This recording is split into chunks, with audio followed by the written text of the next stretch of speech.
नमस्कार।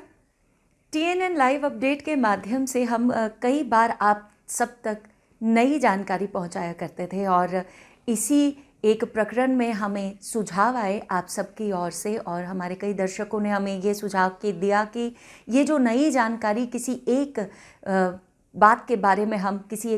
में जब हम चर्चा कर रहे हैं और किसी एक बात के बारे में आप सबको नवीन जानकारी दे रहे हैं, नई जानकारी दे रहे हैं, तो हम उस परिचर्चा को, उस चर्चा को एक नया नाम दे दें। तो आज आप सबकी डिमांड पर हमने इस टीएनएन लाइव अपडेट इन्फॉर्मेशन को एक नया नाम दिया है और हम रोज़ आपसे कोशिश करेंगे कि आप सबसे मुखातिब हों इस नए नाम के साथ, न्यूज़ बज़। और न्यूज़ बज़ में हम आपको ऐसी जानकारियों के बारे में बताएंगे जो जानकारियां आप सबके लिए बहुत ज़्यादा आवश्यक हैं और जिनके बारे में चर्चा करना भी बहुत ज़्यादा ज़रूरी है। और इसी प्रोसेस में न्यूज़ बज़ में आज हम चर्चा करेंगे बजट की। बजट 2022 का जो है 1 फरवरी को हमारी वित्त मंत्री श्रीमती निर्मला सीतारमण इस बार चौथी बार बजट प्रेजेंट करेंगी और फिजिकल ईयर 2023 की बात होगी। इसमें 2022 के फिजिकल ईयर की बात होगी और उसको देखा जाएगा, उसको इस पैमाने पे आंका जाएगा,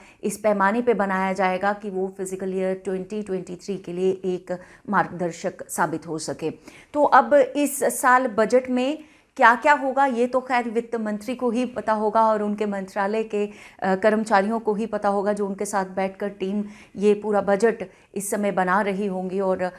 हम आम आदमी की तरह और एक इंडस्ट्रियल सेक्टर के रूप में और हेल्थ सेक्टर के रूप में क्या उम्मीदें लगा सकते हैं इस नए बजट से, उसके बारे में आज हम जानकारी प्राप्त करने की कोशिश करेंगे और चर्चा करेंगे उसी विषय पे। तो इस बार जो हमारा बजट इस बार होना है फिजिकल ईयर 2022-23 के लिए, इस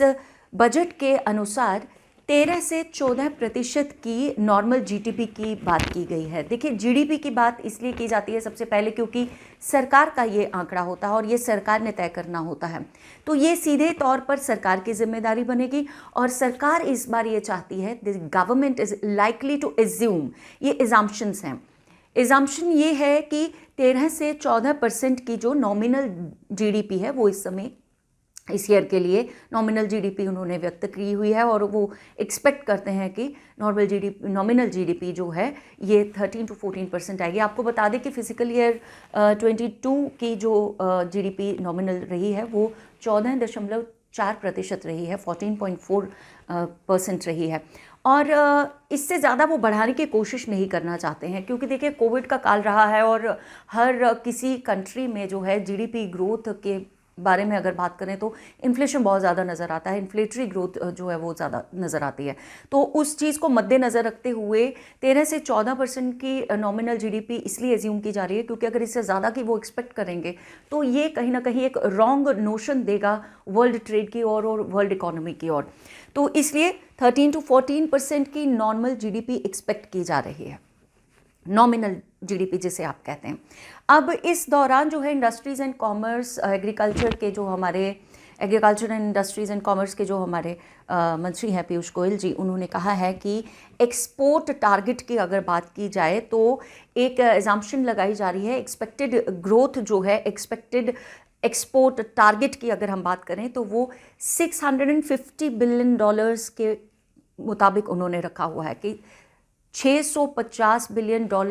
के करीब करीब आप एक्सपोर्ट टारगेट लेकर चल सकते हैं इस साल इस नए बजट के साथ। और कोशिश ये रहेगी कि कंट्री अचीव कर सके इस $650 बिलियन के एक्सपोर्ट टारगेट को, जिसके बेस पर कहीं ना कहीं बजट भी बन रहा है। और इस जो एक्सपोर्ट टारगेट की हम बात करते हैं, इस एक्सपोर्ट टारगेट में सर्विस सेक्टर का जो टारगेट होगा उसका एक्सपोर्ट टारगेट $250 बिलियन रखा गया है कि $250 बिलियन का जो एक एक्सपोर्ट टारगेट है वो सर्विस सेक्टर के माध्यम से सामने आ सकता है। अब ये एक्सपेक्टेड ग्रोथ है, अभी हम इसके बारे में सिर्फ एक्सपेक्टेशन रख सकते हैं, एजम्पशन रख सकते हैं, हम इसे प्रिज्यूम भी नहीं कर सकेंगे। तो ऐसा है कि ये सब बातें जो इस समय हम चर्चा में करेंगे ये सिर्फ एक्सपेक्टेड है कि बजट में इसके बारे में इस तरह की बात हो सकती है और इस तरह के एक्सपेक्टेशन हमारे नए बजट के थ्रू हम अगले नए साल के लिए इस नए साल में देख सकते हैं। अब अगर हम टैक्स की बात करें तो टैक्स के लिए बहुत ज़्यादा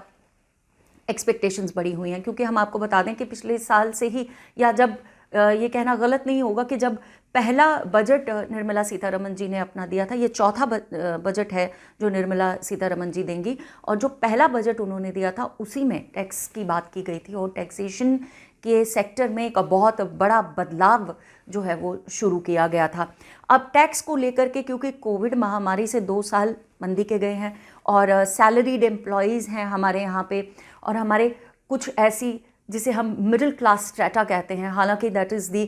biggest entrepreneur of taxation and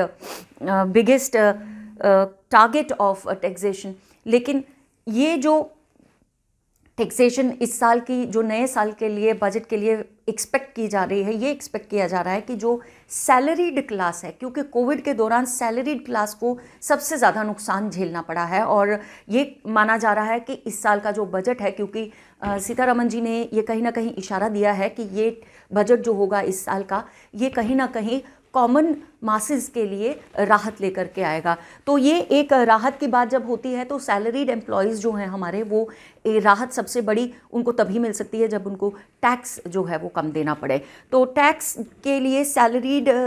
employees के लिए थोड़ी सी ये एक्सपेक्टेशन है कि शायद सैलरीड एम्प्लॉयज़ को कहीं ना कहीं किसी न किसी हद तक टैक्स में राहत मिल सकेगी इस नए बजट में। दूसरी बात आती है कस्टम्स की और रॉ मटेरियल्स की। तो रॉ मटेरियल और कस्टम के लिए जो एक्साइज ड्यूटी लगाई जाती है, जो टैक्सेशन ली जाती है, उसमें कहीं ना कहीं रिबेट की एक्सपेक्टेशन की जा रही है। उसमें कहीं ना कहीं ये माना जा रहा है कि शायद कहीं एक रिलीफ जो है वो प्रोवाइड किया जाएगा। अब स्टार्टअप्स बहुत ज़्यादा इन दिनों हुए हैं, और पिछले 2 सालों में, क्योंकि हम आत्मनिर्भरता की बात कर रहे हैं, आत्मनिर्भर की भारत की बात कर रहे हैं, तो आत्मनिर्भर भारत में कहीं ना कहीं स्टार्टअप्स की जो है शुरुआत बहुत बड़े पैमाने पे की गई है। तो स्टार्टअप्स, ये देखा गया है पिछले कई सर्वेज में कि स्टार्टअप तो शुरू हो जाता है, लेकिन उसको सस्टेन करना बहुत ज़्यादा मुश्किल हो जाता है, because of the budgetary, because of the taxation, because of the fiscal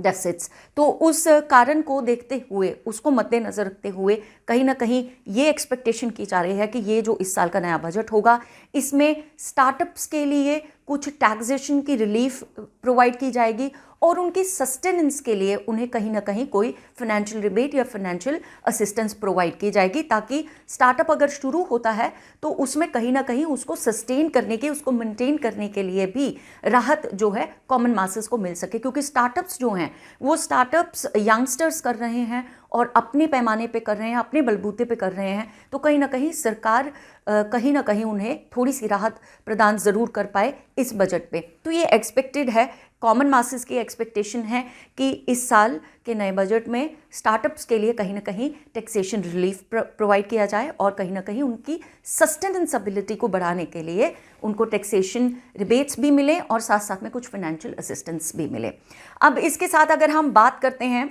manufacturing units की, मैन्युफैक्चरिंग यूनिट्स जो हैं वो इस समय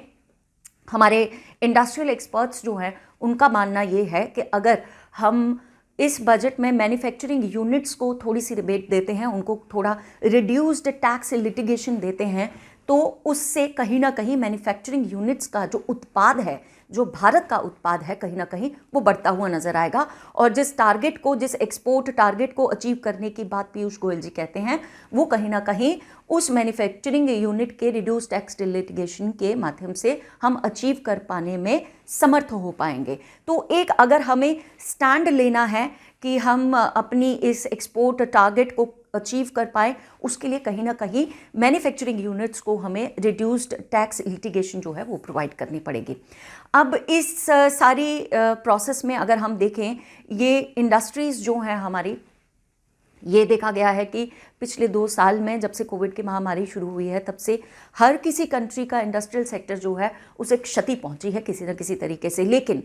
भारत का जो इंडस्ट्रियल सेक्टर है वो बढ़ता हुआ नज़र आया है। और जब हम ख़ास तौर पर अगर जम्मू कश्मीर की बात करें तो यहाँ पर इंडस्ट्रियल यूनिट्स खोलने की बात की जा रही है, इंडस्ट्रीज़ को सेटअप करने की बात की जा रही है, नए नए बड़े बड़े मैन्युफैक्चरिंग यूनिट्स को सेटअप करने की बात की जा रही है। तो उस लिहाज से भी ये रिड्यूस्ड टैक्स लिटिगेशन जो है ये बहुत ज़्यादा ज़रूरी हो जाएगा इस बजट में एलोकेट करना। अब इसके साथ साथ हेल्थ की बात करना बहुत ज़्यादा ज़रूरी है, क्योंकि देखिए कोविड की तीसरी लहर की ओर हम आ चुके हैं और कहीं ना कहीं एक्सपर्ट्स का, हेल्थ एक्सपर्ट्स का, कुछ एक्सपर्ट्स का ये मानना है कि हम थर्ड वेव की मिडल में पहुंच चुके हैं। तो कोरोना की और ओमिक्रॉन की लहर बहुत ज़्यादा तेज़ी से बढ़ती हुई नज़र आ रही है। इस पूरे दौरान जहां सबसे ज़्यादा ज़रूरत सेहत की है, वहाँ सबसे ज़्यादा ज़रूरत सेहत के लिए बजट की भी होगी। तो इस साल का जो ये नया बजट बनेगा उसमें एक्सपेक्टेड ग्रोथ है, मानी जा रही है कि 10 से 12% का हाइक जो है वो हेल्थ केयर असिस्टेंस के लिए एलोकेट किया जाएगा। तो हेल्थ केयर बजट जो हमारा है उसमें 10 से 12% का इजाफा किया जाएगा, ये एक्सपेक्ट किया जा रहा है, जिसका इशारा निर्मला सीतारमण जी ने भी अपने पिछले कई संबोधनों के माध्यम से दिया है। अब इसमें गवर्नमेंट से क्या एक्सपेक्ट किया जा रहा है? ये एक्सपेक्ट किया जा रहा है कि वो हेल्थ केयर एक्सपेंडिचर्स और हेल्थ केयर इक्विपमेंट्स और हेल्थ केयर नेसेसिटीज़, जैसे कि हम लोगों के लिए वैक्सीन्स की उत्पाद की बात की जाती है, हमारे लिए मास्क के उत्पाद की बात की जाती है, उन सभी उत्पादों को ध्यान में रखते हुए उन सब के इक्विपमेंट के लिए जो फाइनेंशियल स्टैचर बनेगा उस फाइनेंशियल स्टैचर में 10 से 12% का हाइक दिया जाएगा। पहले ही 14% का हाइक मिला हुआ था और अब एक्सपेक्ट ये किया जा रहा है कि 10 से 12% का जो हाइक है वो और ज़्यादा इसमें इजाफा किया जाएगा हेल्थ केयर सेक्टर में। अब हेल्थ केयर सेक्टर के बाद बात आती है कि हम प्रोवाइड कर रहे हैं इस समय वैक्सीन्स बाहर के देशों को भी, तो एक ग्लोबल कम्पिटिटिव लेवल भी बढ़ रहा है हेल्थ केयर सेक्टर में भी और इंडस्ट्रियल सेक्टर में भी। तो ग्लोबल कम्पिटिटिवनेस को बढ़ाने के लिए कई सारे हमारे जो फाइनेंशियल यूनिट्स हैं, जैसे हमारे बैंक्स हैं, हमारे कॉर्पोरेट सेक्टर्स हैं, इनके जो एक्सपर्ट्स हैं उनका ये मानना है कि अगर हमें ग्लोबल एक्सपोर्ट को प्रमोट करना है तो हमें वैल्यू एडिड प्रोडक्ट्स को एक्सपोर्ट करने की ज़्यादा प्रोसेसिंग करनी पड़ेगी और बजटरी जो है वो उसी हिसाब से बनानी पड़ेगी ताकि हमारे वैल्यू एडिड एक्सपोर्ट्स जो है वो आगे बढ़ सके और उनको प्रमोशन मिल सके। अब इस तरह से हम ग्लोबल कम्पिटिटिवनेस को इंक्रीज कर पाएंगे और जो हम ग्लोबल एक्सपोर्ट की बात करते हैं वो कहीं ना कहीं टारगेट अचीव होता हुआ यहाँ से भी हमें नज़र में आएगा। और अगर हम ग्लोबल कम्पिटिटिवनेस को बढ़ाते हैं, ग्लोबल कम्पिटिटिविटी को बढ़ाते हैं, तो कहीं ना कहीं हमारा हेल्थ केयर सेक्टर जो है उसमें हम एक्सपोर्ट टारगेट को भी बढ़ा सकेंगे और हम उसमें इंपोर्ट टारगेट को भी बढ़ा सकेंगे। अब इंपोर्ट में हम कोशिश करेंगे, क्योंकि भारत की आत्मनिर्भरता की कोशिश है और कोशिश यही है कि उत्पाद यहीं से ज़्यादा हो, तो ऑब्वियस हो जाता है कि बजटरी में उत्पाद के लिए, प्रोडक्शन के लिए ज़्यादा बजटरी एलोकेट की जाए। अब इसके साथ साथ एक बहुत ही जनरलाइज्ड पर्सपेक्टिव रहा है सभी का, क्योंकि एम्प्लॉयज़ जो हैं इस समय जब हम हेल्थ केयर सेक्टर की बात करते हैं या हम इंडस्ट्रियल सेक्टर की बात करते हैं या हम एडमिनिस्ट्रेटिव सेक्टर की बात करते हैं हम किसी नॉर्मल से किसी प्राइवेट कंपनी, प्राइवेट फर्म की ही बात कर लें, तो हर किसी का अपना अपना एक योगदान है हमारे बजटरी को बढ़ाने में, हमारी जीडीपी को बढ़ाने में, हमारे उत्पाद को बढ़ाने में और कहीं ना कहीं हमारे देश को आगे बढ़ाने में। तो उस लिहाज से एक एक एम्प्लॉय का काम करना बहुत ज़्यादा मायने रखता है। तो इस बजट में, इस नए बजट में फिजिकल ईयर 23 के लिए जो हम टारगेट कर रहे हैं बजट, इस बजट के लिए कोशिश ये की जा रही है और ये एक्सपेक्ट किया जा रहा है कि हमारे वित्त मंत्रालय से एक राहत जो है वो हमारे ऐसे एम्प्लॉयज़ के लिए भी मिले जिन्होंने इस कोविड काल के दौरान कहीं ना कहीं अपनी नौकरियां खोने के डर से नई नौकरियां ज्वाइन की हैं, अपने सैलरीड लेवल से लोअर लेवल पर आए हैं और अभी भी कहीं ना कहीं घर पर बैठ के वर्क फ्रॉम होम की स्थिति में भी अपनी कंपनीज को इजाफा दे रहे हैं। तो वर्क फ्रॉम होम जो एम्प्लॉयज़ कर रहे हैं उनके लिए बात की जा रही है। ये माना जा रहा है, एक्सपेक्ट किया जा रहा है कि बजट एलोकेशन में कहीं ना कहीं एक मिनिमम ऑफ ₹50,000 का एलोकेशन ऑफ अलाउंस जो है वो इस बजट में शायद नज़र में आए, एक्सपेक्ट किया जा रहा है। तो ये जितनी भी एक्सपेक्टेशंस की हमने बात की, ये एक्सपेक्टेशंस हैं हमारे फोर्थ बजट की, जो बजट 1 फरवरी को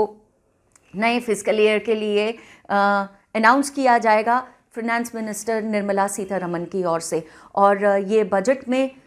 असल में क्या क्या चीज़ें सामने आती हैं किस तरह की बातें होती हैं और कितना एलोकेशन होता है प्रोडक्ट को और कितना एलोकेशन होता है एक्सपोर्ट ग्रोथ को और कितना एलोकेशन कॉमन लोगों के लिए होता है, कॉमन मासेस को कितना जनरलाइज्ड और मार्जिनलाइज्ड लगता है ये बजट, ये तो आने वाला वक्त ही बताएगा। लेकिन फिलहाल की एक्सपेक्टेशंस हमने आप तक पहुंचाई कि इस बजट से क्या क्या नॉर्मल जनरल एक्सपेक्टेशंस की जा सकती हैं। तो इसी तरह की नई नई जानकारियां और नई नई रिपोर्ट्स के साथ हम आपके साथ यूं ही मिलते रहेंगे न्यूज़ बज़ के साथ। आप अपना प्यार बनाए रखें और अपने सुझाव इसी तरह हमें भेजते रहें इनबॉक्स के ज़रिए, टेक्स्ट मैसेजेस के ज़रिए और हमारे इन लाइव शोज़ के माध्यम से आप कमेंट बॉक्स में अपने सुझाव हमें लिख कर भेज सकते हैं। और आपकी एप्रिसिएशंस, आपके सुझाव हमारे लिए बहुत ज़्यादा मायने रखते हैं। इसलिए keep listening to us, keep watching us and keep suggesting us. Thank you. Jai Hind. This is Bindiya Tikku signing off for now for news buzz.